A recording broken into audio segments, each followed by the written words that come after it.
Oh, there's a goal! At least I thought he was gonna until he blew it. The beautiful scenes of freezing cold and snow. Exactly what I think of when I envision the baseball diamond. Yes, it's been odd, but has the sport itself shown us any surprises this month? I do have to say this before we truly begin. The amount of empty seats and no-shows so far this year has been concerning even to me. I know it's April. I know it's cold. But shit like this? This is embarrassing even by baseball standards. You know what this means, right? Really cheap tickets. This is where SeatGeek comes in. There are a lot of seats available on the resale market right now, and this little app helps you get the best value. It sorts tickets from red to green on a 1 to 100 scale. You'll get a view from where you'll be sitting, too. Use the code word TREE in the link below to get a cool $20 off of your first purchase. Save it so you can go get some popcorn and a beer. It'll help come July. SeatGeek will do the rest while you enjoy the game on the cheap.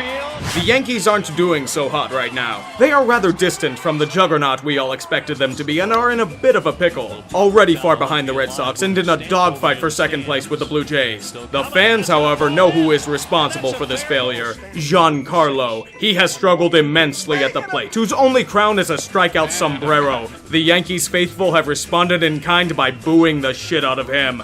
That was a pretty quick turnaround, wasn't it, guys? You've suffered for so long without a title in the Bronx. Oh, you had to deal with A-Rod. Oh my goodness, I don't know how you survive. Didi Gregorius is smacking the cover off of the ball, yet all you can do is bitch about Stanton. By God, Gene, give these fans some air stat. As for their rival Red Sox, they're thriving. The hitting core has been on a torrid pace, an odd aberration against the A's aside, and they look to be the class of the AL East once again. Of course, the season is quite young, and there are many suitors for the prize, but with guys like Bogarts, Mookie Betts, JD, and Handley hitting like goddamn gangbusters, it should be an easy ride even with regression to the mean. Their pitching has been superb, with the ever-reliable Chris Sale leading the way, and Rick Porcello pitching like a Hall of Famer this month. Crisis averted so far.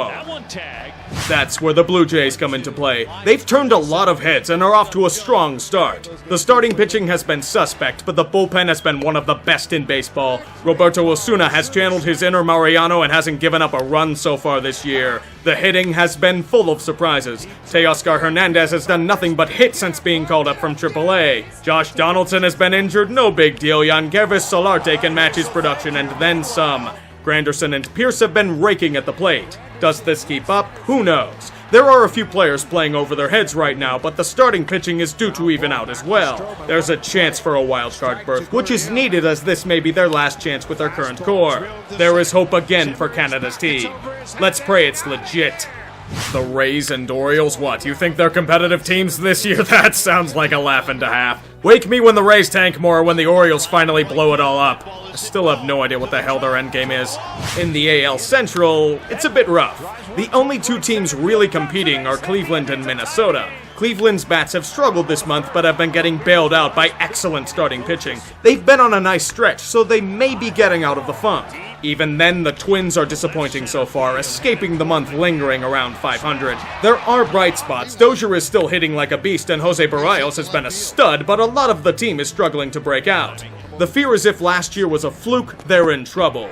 Detroit is kinda there. They're not really tanking, but have a lot of holes, and seem to have 1 foot in and 1 foot out of the rebuild. As for Kansas City and the White Sox, the less said about them, the better. Yikes.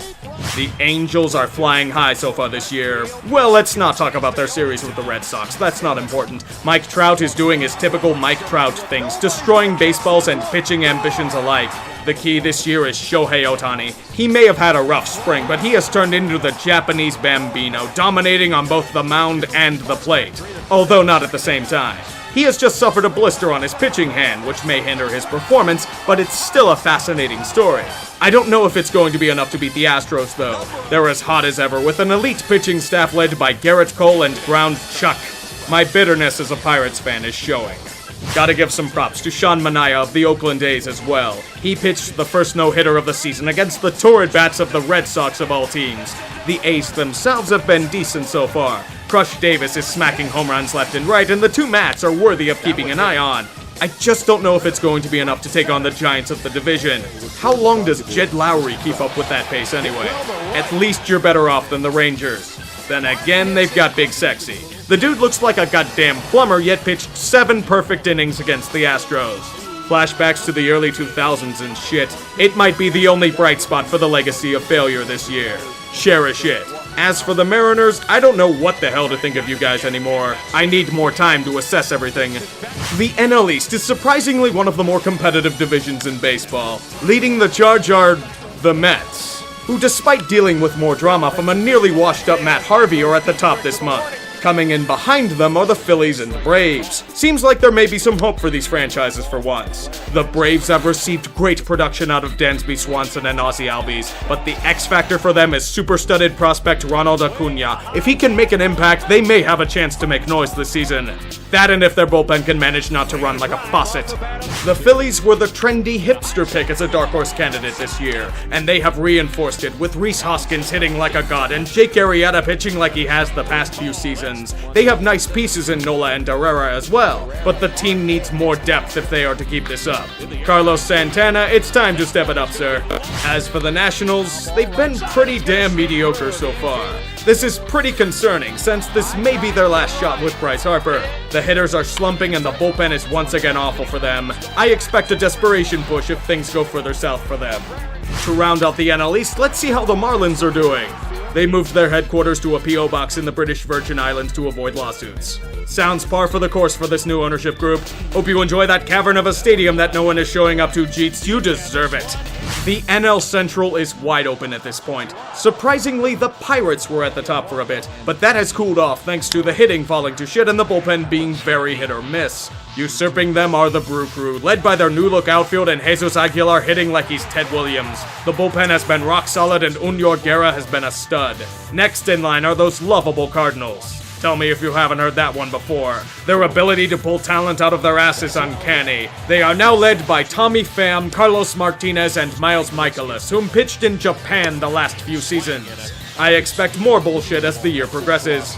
It makes me smirk a bit as the Cubs have been struggling. Let's take a look at how our old friend Darvish has been doing so far. High fly ball crushed down the right field.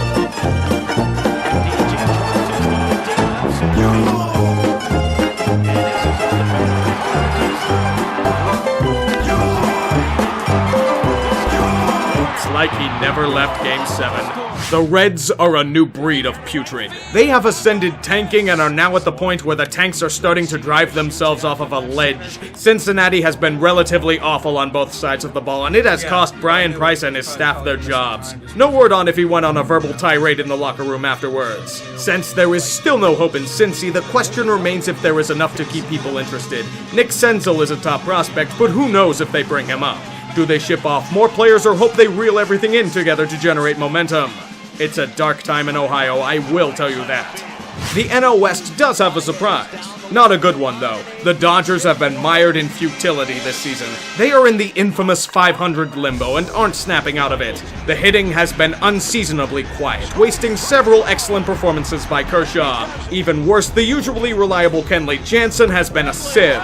With championship ambitions like the Nationals and Cubs, they need to get it together and quickly. The Diamondbacks, however, have avoided the jinxing so far with a torrid start. However, there is a challenge on the horizon. Skywalker is out for the remainder of the season with the dreaded Tommy John surgery. It's a blow for that pitching staff, and the rest of the division will be hungry to pick them apart. The Rockies are one of them. Pitching is still okay? I mean, for being in a hitter's park, it's not awful, but could be better. Arenado and Blackman are leading the charge once again. Speaking of which, Blackman just got a nice cushy extension keeping him in Denver for 6 more years. I don't know if there's much else to talk about. The Giants are old and look sluggish, and as for the Padres... Racing down, it fell in! Sounds like typical San Diego woes. Enjoy another year of rebuilding, Padres. And now it's time for your very own lol cow of the month. Evan Gattis, whom failed to recognize how many outs there truly were in an inning and slowly trotted towards the dugout. The catch here was that there were only 2 outs, not 3. He is easily tagged out and the victim of an ugly triple play. Don't worry, my friend, the season is long and has only just begun. Play ball, motherfuckers. And that's why he gets drilled here. He slams the bat. Now he's making a move, and here he comes on the run, and now fisticuffs as Kelly's being tackled and punches being thrown. dugout's empty. Here come the bullpens again.